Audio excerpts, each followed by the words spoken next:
सुरू राहणार आहे। मी भाषण करण्याकरता उभा नाही राहिले, फक्त आभार मानण्याकरता उभा राहिले।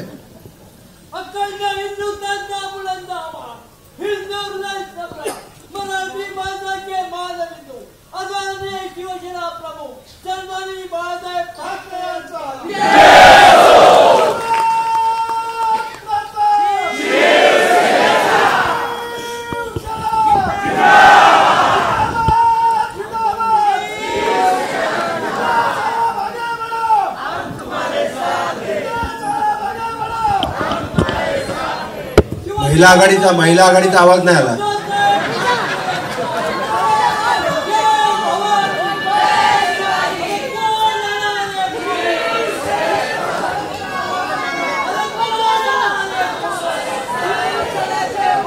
धन्यवाद धन्यवाद सगळ्यांना, धन्यवाद सगळ्यांना।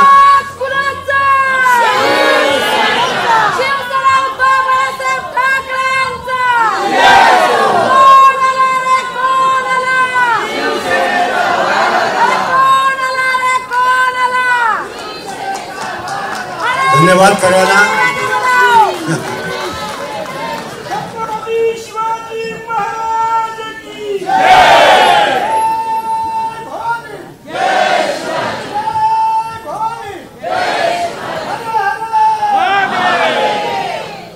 या 75व्या अमृत महोत्सवी माझ्या वाढदिवसाच्या निमित्तानं खरं म्हणजे उद्धव साहेबच या ठिकाणी उपस्थित राहणार होते। त्यांनी 9ची वेळ दिली होती, परंतु एक काही महत्वाचं काम निघालं आणि मलाच बोलावून आलं 12:30 वाजता मातोश्रीवर या। आणि 12:30 वाजता मी मातोश्रीवर गेलो आणि मग तिथेच त्यांनी माझा वाढदिवस साजरा केला। मग तेव्हाच माझ्या लक्षात आलं की संध्याकाळ आपली नुकसानदायक ठरणार आहे। पण आज या वाढदिवसाच्या निमित्ताने व्यासपीठावर उपस्थित असलेले माझे सर्व सन्माननीय सहकारी, आमचे सहकारी खैरेजी आहेत,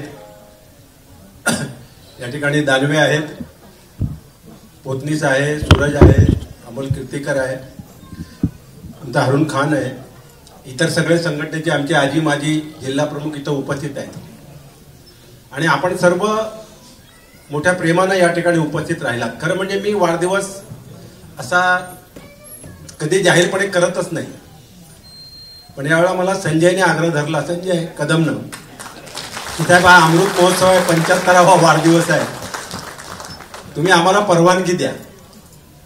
आणि मग त्याचा आग्रह मला मोडता आला आणि मी त्याला परवानगी दिली आणि दृष्ट लागावा असा हा अमृत महोत्सवी कार्यक्रम त्याने केला। दृष्ट लागावा, मी मनापासून संजयला धन्यवाद देतो। एकदा जोरदार टाळ्या संजयसाठी वाजवा, जोरदार टाळ्या। मातोश्री पासून दीनानाथ पर्यंत एकही खांब शिल्लक राहिला नाही की जिथे होर्डिंग लागलं। पाहिलं ना, येताना अंबादासने पाहिलं असेल उद्धव साहेबांच्या स्वागताचे झेंडे, पण अतिशय पूर्ण शिवसेनामय वातावरण। पार्लेकरांना प्रश्न पडला असेल की एकदम आनंद गीते कुठून उभं एकदम असे या पार्ल्यात।